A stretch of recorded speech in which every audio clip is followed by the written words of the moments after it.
We can perceive the experience, but not the experiencer. Peace once again, my fellow expressions of consciousness. Now, although I'm not a Rasta, despite my dreads and my sometimes wearing of my Rasta cap, the term I and I is very much the answer to this so-called seeking. I and I. That's it. For the I stands alone. Everybody that is seemingly other than you shares the same name. I. No matter what language you say I in, it means the same thing. It refers to the most intimate part of you.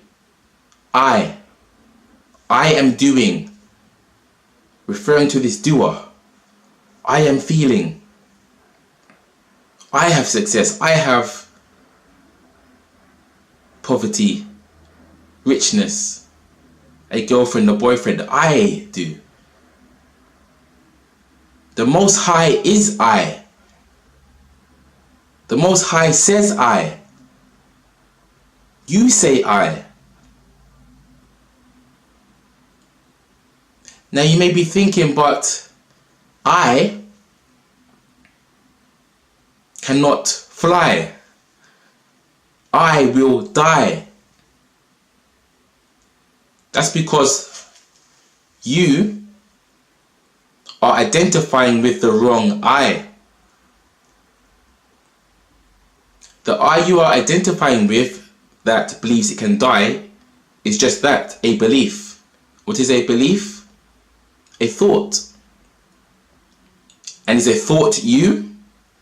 The essential you? No. You don't need to think to know you are aware. You don't need to think to know you are experiencing.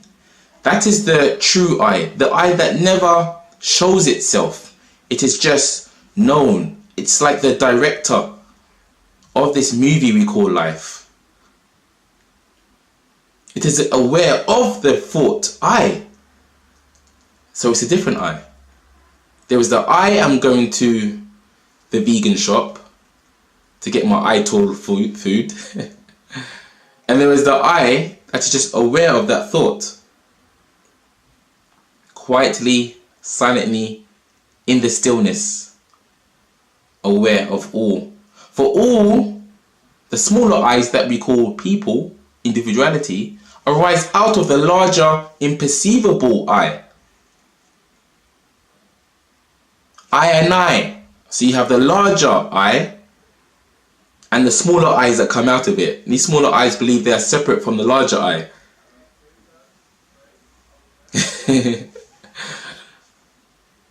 But if you asked any person,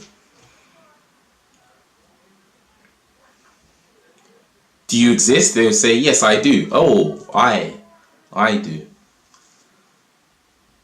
Ask them their name. Winston, Kelly. No. That is an identity that you have taken to be yourself. Someone told you, usually your parents have told you you are Winston or Kelly. Before that, you just knew I exist. You might not have had the word, excuse me again, I, but you would have been aware of an experience happening. Because remember, when you was a smaller kid, you was actually the larger I. Because you was not attaching to the smaller identification. That is, I am this identity, I am that identity, I am this, that. Not this, not that.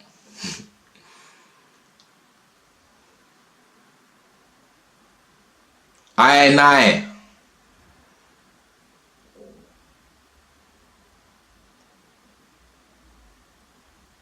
Not I. Although, if you want to talk about I, the larger I is like an I, as it is aware of the smaller I that says it is a finite person. Although when it traces its thoughts back, the person, what does it find? Nothingness. And that is the I. Not nothingness as in I can't find it.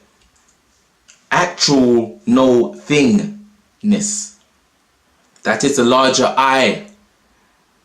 But of course mind needs concepts, so mind will say, refer to the larger I as I.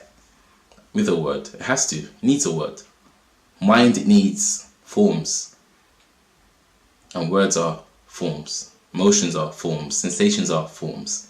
This is how we can experience, so it's great. For as the larger I, you don't experience anything because you are completely understanding that all is yourself. So you are just everywhere at all times. So there's just nothing happening. You can understand that as the person you are through patient self-inquiry, through contemplation of words like what I am saying, eye to eye, eye to eye.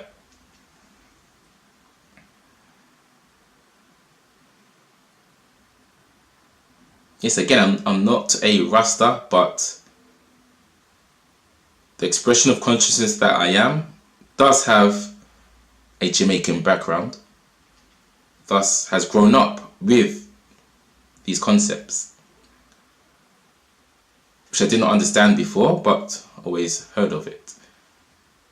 So I do not read any Rasta literature. Again, I'm not a Rasta. But since my awakening, as I've said before, I see with new spiritual eyes. And now I see truly what I and I means, whether a actual Rasta understands it or not. I've explained to you the deeper meaning. For there's always the exoteric meaning and the esoteric meaning when it comes to spirituality. And it must be like this because all minds are formed different. In other words, they have different understandings. So there is not different levels of the big I, but there is different levels of the smaller I, that is mind. Mind.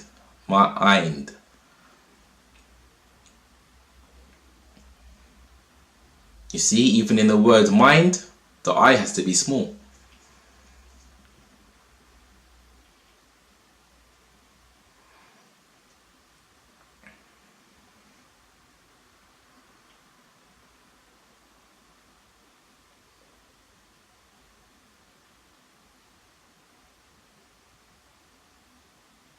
And this is where the love comes from understanding that we all share the same I. Essentially, we just play roles as a smaller I from time to time. Because there are many times throughout your life or day or week, I'm sure, when you just have this peace just wash over you, just love. You just look beyond labels of people and you're just sitting down in the sun looking at people and you're like, everything's great. That's when you're the larger I.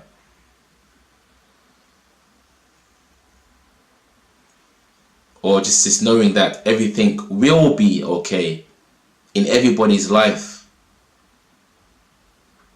in everybody's experience at some point. And this is true. I've seen this. No matter the suffering you perceive, that individual at some point will return to the pure I, which it never left, it just thought it did, and be completely at peace. Like, wow, nothing happened. I never suffered. But that's a larger, deeper understanding. Of course, in the world, perceived world, it's not that easy to just know. Thus, we treat everybody respond to their immediate needs and try to help all the time, and always will. But essentially, we are all safe. I and I is all there is.